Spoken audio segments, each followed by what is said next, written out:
Welcome to Chinwag Tuesdays, your passport to a world of language and culture.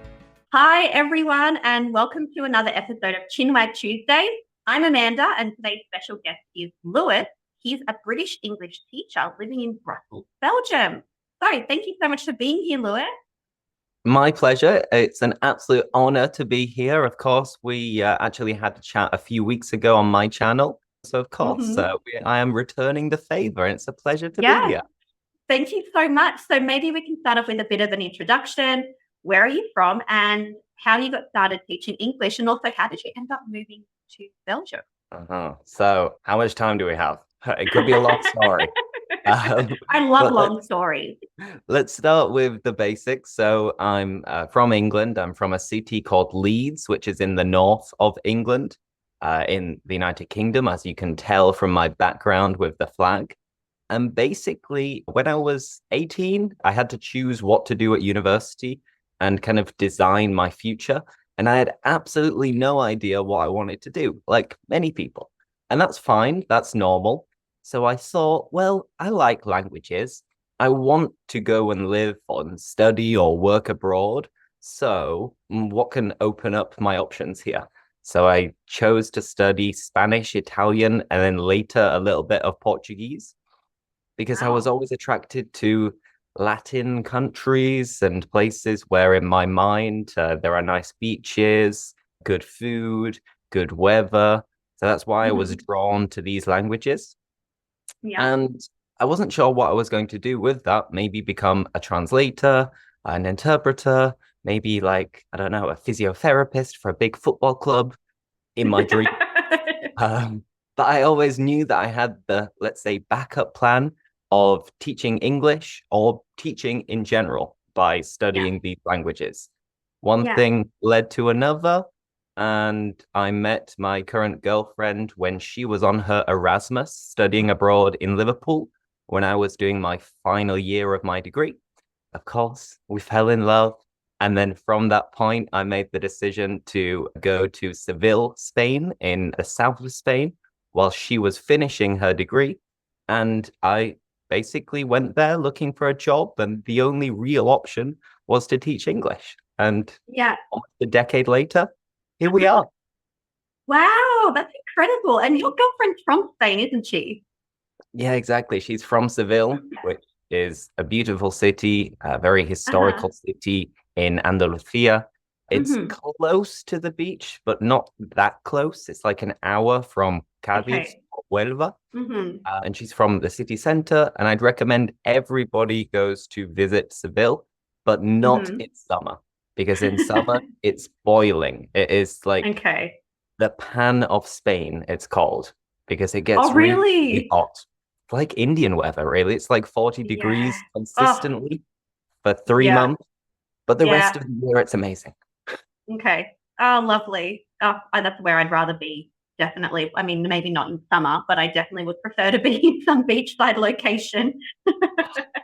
I wish to. But hey, who knows? Maybe in the future.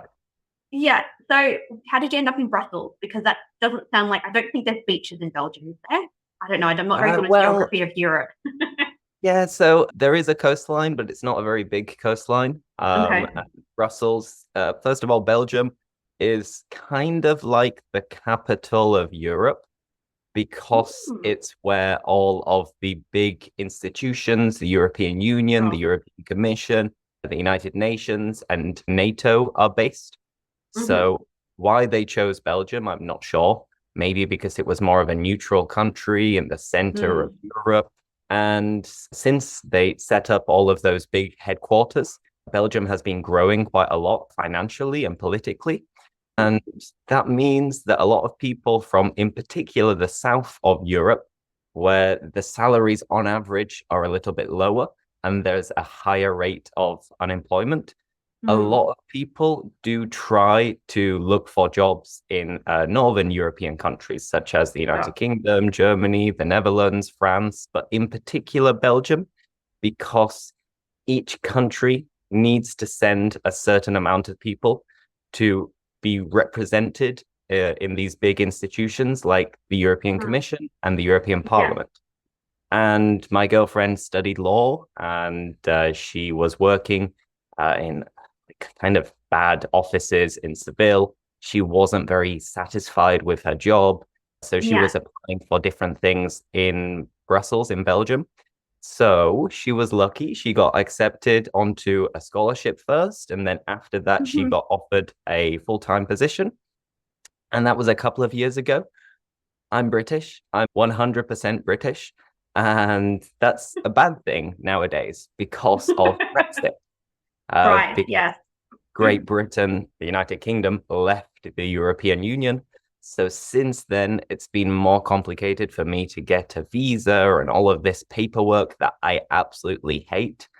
But because we are in an official relationship, she is my civil partner, it was easy for me to get a visa here in Brussels. And for the last couple of years, we've been living here basically because of my girlfriend's professional experience and work opportunities. Okay, great. Thanks for sharing. My pleasure. My pleasure. It's a long story, I told you. Well, now, I know that you've lived in Australia among many other countries, but of course, I teach Aussie English, so I'm going to focus a lot of questions around Australia. I love hearing people's experiences of it. When I normally interview non-Australians who have never been to Australia before, I normally ask them questions about what do you think this slang word means or what are your assumptions, but I can't do that with you because you've been there and you know. So before arriving in Australia, were there any misconceptions or assumptions you had about the country that turned out to be different from your expectations? To be honest, I already knew quite a lot about Australia before going to Australia for a year, mainly because my uncle moved to Australia like 30 years ago. And my cousins are now half Australian and half English.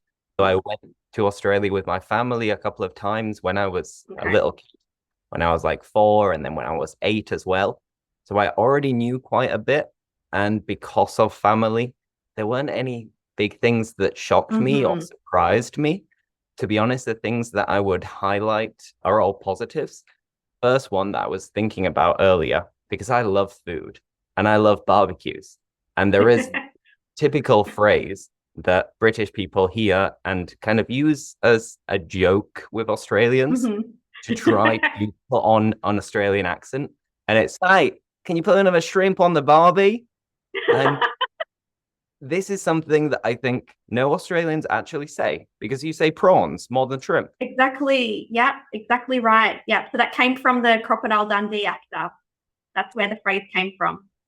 And of course, many people associate that phrase with Australia. Yeah. But what I'd like to highlight here is the fact that in parks in Australia, all around the country, you have free to use barbecues, Barbies, and they're clean and well maintained, and people actually use them. And for basically anyone anywhere else in the world, this is so hard to get your head around, the fact that you have free public resources in a park that are used and cleaned. And it was amazing when I was there because we could just take some burgers and some beer and we could go to the park and have a Barbie. So it's amazing. Yeah, and if you're lucky to find one of the park areas with a Barbie that's undercover, bonus. But a lot of them now have PowerPoint, so you can bring your own toaster if you want. If you have any electrical devices, if you want to take some plug-in speakers before they were wireless speakers. So people make a big day out of it. You know, you take your toaster, your speakers, you get all set up. Yeah, it's great. I love it. And I didn't realize that this wasn't a thing until I started teaching this part in my course. And students would say, like, a tree, you have that there? Isn't it dirty? And I'm like, no, the council cleans it every morning. Like, you should clean it before and after use anyway. But It's incredible. And I remember maybe my best Christmas to date. When I was there, I was lucky to be with some friends from home, my flatmates as well. We woke up, we had a couple of drinks, opened some presents. Then we were in Melbourne at the time. And I remember we went to the Royal Botanical Gardens, to where the Australian Open is played. And there's a river there too. And we went there, we found a nice barbecue, we took all of the food and drink, and we spent all day there. And it Yeah. was 30 degrees. And if I could Beautiful. go back now, I would in a heartbeat. Yeah, look, I miss Australian Christmas so much because here in India it's winter in December, and I get a bit of seasonal depression being here, and it's cold and it's gloomy and dark, and everyone's just having fun. Festival season in Australia, there's Christmas parties every other weekend and spending time at the beach, and oh yeah, miss it and I love Like it. for me, it doesn't really feel like Christmas or what Yeah, I've always associated Christmas with. And yeah, what you see on like American films as well, because you always think hmm Christmas, presents, it's snowing, even though in the UK it very rarely snows and we very rarely have a white Christmas. It happens for yeah, 3 weeks in the year. But these are the things that you kind of put together with Christmas. And yeah, in true. Australia, it's completely different because of the Uh-huh. weather. Yeah, you've got like Santa Claus riding surfboards to give presents to kids in my local beach. So I actually grew up in a small beach town, and I used to do what's called little nippers or surf life saving. And it's Uh-huh. competitive beach sport. So, and it was basically to help you like learn how to save lives and swim and things like that at the beach. So there was running activities, swimming activities, board riding, and with the aim of like eventually being a lifeguard, which I did for a few years.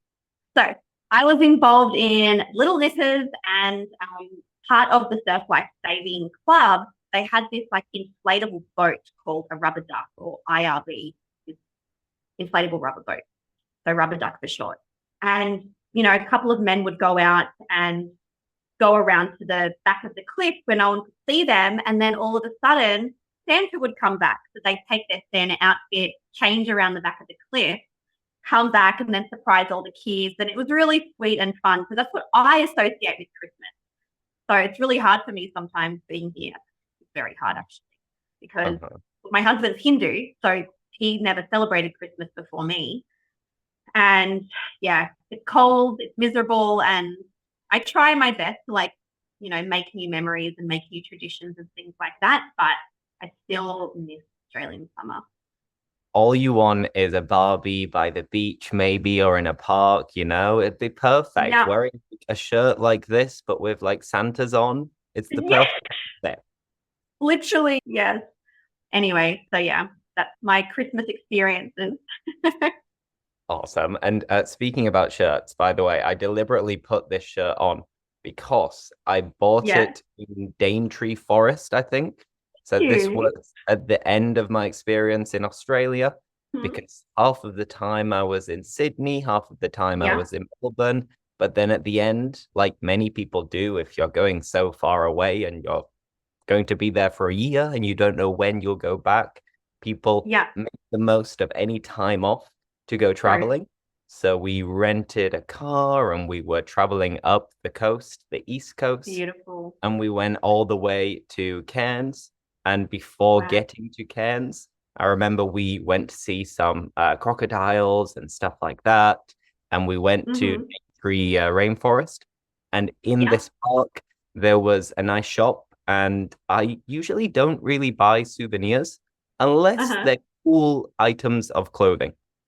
And I saw Okay. like, oh wow, a nice shirt. It's kind of funky. It's nice for when the Yeah. weather's good. It's awesome. And then they were Yeah. saying that it's made with like Aboriginal designs and stuff like that. So Yeah. this is the perfect kind of keepsake that I can take with me Yeah. to remember Australia. And to be honest, I still wear it all the time. So this I love that. takes me back to my time Oh, in Australia. beautiful. So you drove from Sydney to Cairns and like Mm, stopping along the way? Kind of. We did it half and half. So, as I Okay. mentioned, my uncle is British Australian with his family, and they have been living in Brisbane for the last 30 years. Ah, okay. So, the first leg of the trip, we rented a car and drove from Sydney to Brisbane, and then we Okay. stayed with them for a week. And then the Yep. second part, we left the car there and on like Greyhound buses. Oh, Uh, yeah.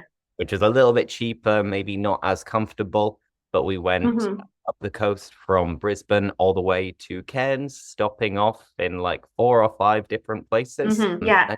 It was amazing. Wow. I love Incredible. that. I know quite a few people that do that trip, actually. It's very common doing that East Coast leg on the Greyhound bus. But when you drove from Sydney to Brisbane, where did you stop along the way? There we stopped. It's hard to remember. I think I need to check a map because that part, I don't think we stopped many times because there were fewer things to see, let's say. Yeah. So there's the first city that you get to is maybe Newcastle. So we drove True. through Newcastle, and then from there, I think we stopped in 1 or 2 places, and that's it. Mm-hmm. We wanted to get to Brisbane as quickly as possible. Yeah. Yeah. Like, honestly, I don't remember. I remember more where we stopped after Brisbane Mm-hmm. than Yeah. before it.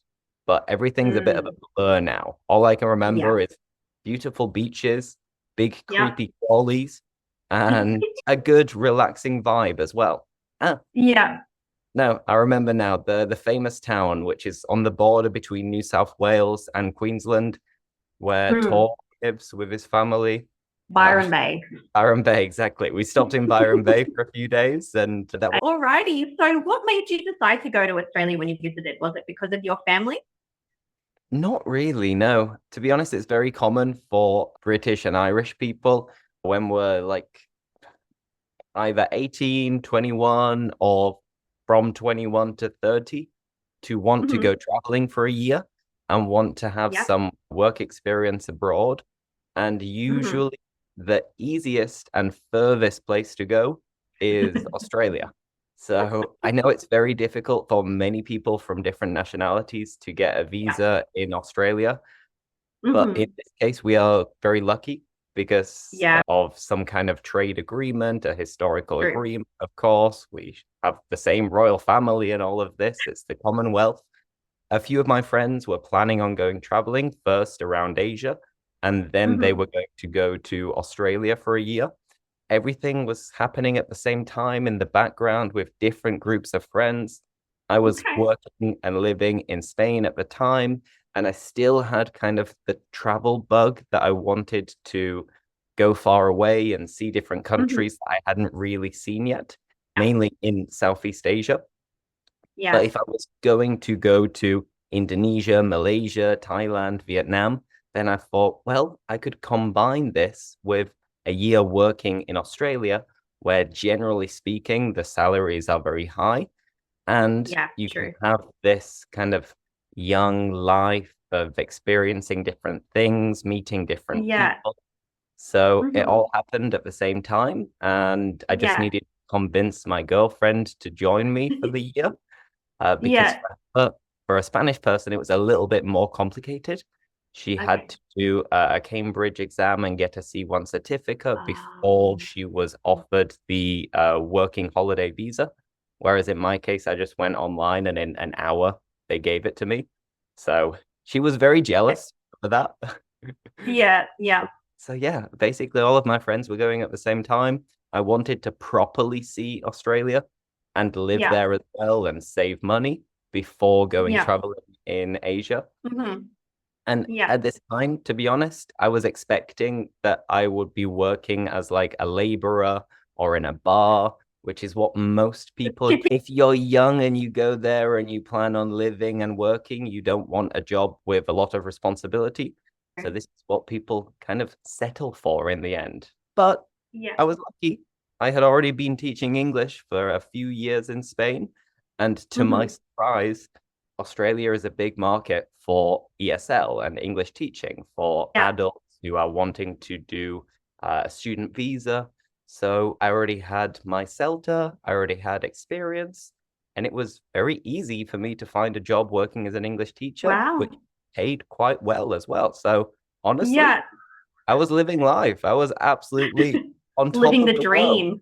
I was living the dream, the Aussie dream. I love that. So, besides the barbecue situation, did you have any culture shocks? Like, I know you went a few times to visit your family, but living in a country and being there for short trips is very different. I'd say when I first arrived in Melbourne, I was a little bit surprised at how big it was, and not in terms Yeah. of big compared to like London, because London is much bigger. But I Mm. remember getting to Melbourne and being a bit shocked by all the skyscrapers, because in Yeah. many European countries and cities, we don't have that many skyscrapers. Wow. So I Okay. was a little bit surprised by Melbourne in that aspect. I had heard a lot about the snakes and the spiders and all of this, Uh-huh. and I'm not a fan of any of these things that can kill me, because everything can kill you in Australia. But I was Very true. pleasantly surprised that I didn't really come across any, at least living in the cities. Yeah. But I remember going on a little day out to some mountains near Melbourne. I can't remember exactly the name. And it was spring at the time, and I suffer from hay fever. And Mm. even the pollen can kill you in Australia. They was talking about this thunder allergy or thunderstorm allergy, which is just extreme Oh, hay fever.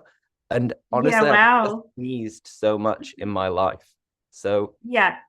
to be honest, culturally, I didn't really have any shocks, because Australia is very similar to the United Kingdom, to Europe. There are a lot of Asian influences as well. But no, I was surprised by the things that can kill you and bite you and sting you and everything. So Yeah, I guess that's probably one of the benefits, let's say, of coming from a country like England or an area like the UK, is that culturally some things are a bit similar. The language is similar. So that side of things would have been okay, but it was just the environmental challenges, let's say. exactly, the environmental challenges, the bugs. But no, there are Things a that lot can of kill things. you. Yeah, there are a lot of things that are similar. And Yeah, nowadays, many big cities are very international, and true. Australia is no different. So if Yeah. you're used to being, I don't know, in Madrid or in Paris or in Berlin or in Hmm. Rome, you have different cuisines, you have different Yeah. people, from all walks of life and different Yeah. nationalities. It's the Hmm. same in Australian big cities, at least, where you could be True. walking around and everybody looks different. So you Yeah. have international feel, and True. it's cool. It's nice, and it's Yeah. very interesting to see everybody in the same society. There are very few remaining things from the Brits, I guess, in terms of cooking and food. So that's a good Oh, thing. look, there's Well your done, fish and Australia. chips. That's definitely something that's still around. But yeah, that's true. You know what's funny though, is that I had this reverse culture shock when I went back to Australia for the first time, where this is going to sound a little bit vain of me actually. But here in India, I'm obviously very different. I'm the only white person in like my direct city. And so I got very much used to kind of being the odd one out. And then I got back to Australia and I'm like, oh, I'm just normal here. You're not special Because anymore. I know, how vain does that sound? But yeah, it was actually really quite funny. It was just a bit of a reverse culture shock because I hadn't been home in 3.5 years. I'd been in India that whole time, where I was basically a novelty for people. People used to take my photo, hand me their kids to take photos with me. It doesn't happen too much anymore because I say no. But yeah, it was funny going back and having that kind of realization like, oh, yes, Australia's multicultural now. Exactly. It's like, oh, just want to hold a kid and have a photo. Why is nobody asking me? I know. Where's my little paparazzi? Come on. All right. So you've lived in a lot of different countries.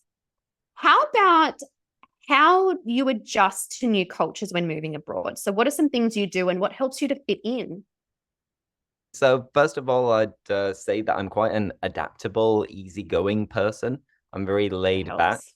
So, I take everything in my stride, and I kind of Hmm. go by things bit by bit. I don't really get stressed that easily, but I do, let's say, do my homework before I move to another city or another country.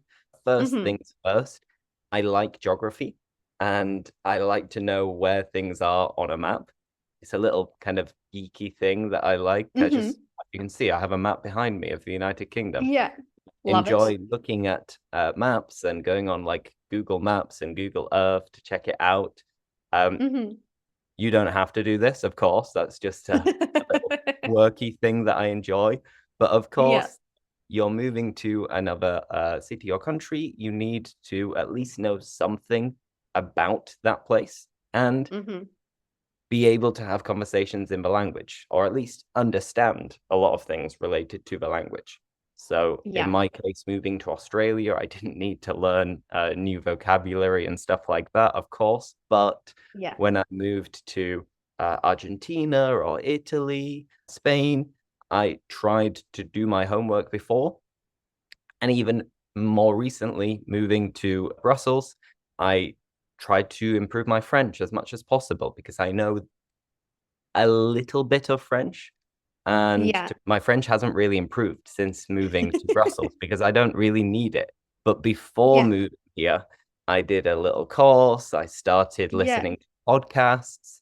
I was following some like different pages on Instagram to try and take in as much as possible to be able Yeah. to express myself when the moment came in French, which to Yeah. be honest hasn't really come to pass. But that's just because Okay. I hang out with a lot of Spanish people. Everybody kind Hmm. of speaks English, and the downside Hmm. is that your French or Dutch has to be better than their English to force the Mm. change.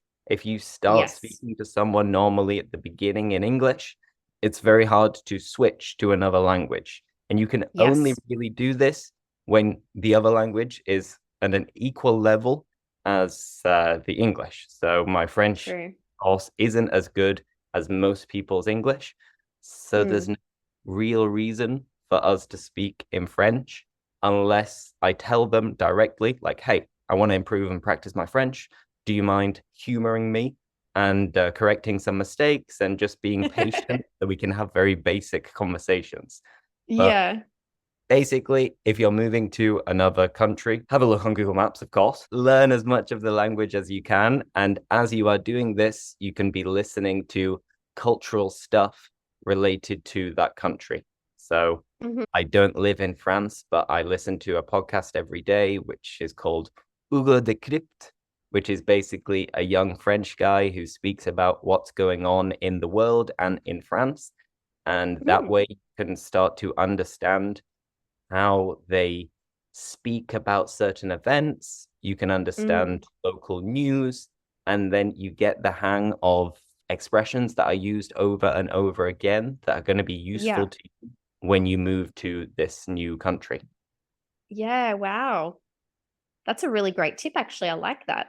Also, I completely understand what you mean about when you kind of establish your relationship with someone at the beginning, whatever language you start that relationship with, it's very hard to change. So, my husband, English is his third language, but I'm learning Hindi, but I moved here with no Hindi knowledge. I knew how to say namaste, and that's it. Uh-huh. So I'm probably like maybe a B1 moving into B2 level, but I speak English with my husband. We don't speak Hindi because we established our relationship on English, and it's really hard to make that switch. Whereas his parents don't speak any English. So that's where I really get my Hindi practice in, and I do my Hindi lessons and things like that. Sometimes when I'm with my friends, they'll humor me and they'll kind of speak in Hindi, which has been nice because then I think, wow, I actually do understand a lot more than I think I do. But it's a nice tip actually to sort of listen to those podcasts, especially around like daily events or daily news to help introduce you and to the culture and help you understand it. No, 100%. It's all about immersion. The more you can immerse yourself in a culture, True. the more you will Yeah. learn about that culture. And at the same time, you pick up new words and grammar. Hmm. And it's just a good Yeah. way of practicing your listening skills because, in my Yeah. opinion, it's so much easier to practice these skills like reading and listening that are more passive than it Yeah. is to practice your, like, let's say, active skills such as writing and speaking. Just Yeah. because you can be walking and you can be listening to a podcast, you can be cooking, you can be listening to a podcast. Basically, True. whatever you're doing, you can be listening to a podcast at the same time. And Yeah. I've done this for years now, to be honest, with different languages. And I Yeah. enjoy doing it to the extent that I listen to more podcasts like this than I do music in English. My only regret is that I didn't start doing this with English sooner. When I was back in Australia, like 6, 7 years ago, I could have maybe started an English podcast. But you live in New Zealand, and True. better late than never, you know? Exactly. Yes. You've motivated me to try and find some Hindi podcasts now. I'm sure there are plenty. I'm sure there are too. Yes. All right. So before we finish up, Lewis, how can people contact you if they want to contact you?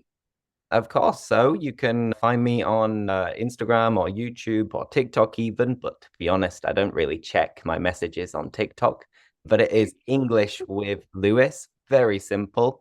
English with Lewis on all of these platforms. If you are by chance a Spanish speaker, you can also check out my second channel, which is Inglés con Lewis, English with Lewis in Spanish. And there I upload content specifically for Spanish speakers wanting to improve their English. Oh my goodness. I had no idea you had a channel like that. That's great. Yeah. I mean, if you want to improve your Spanish, check it out. Maybe I will. All right, Lewis, thank you so much for joining me today. It's been a pleasure chatting again. Pleasure was all mine. And yeah, I'm sure we'll do this again in the future. I think so.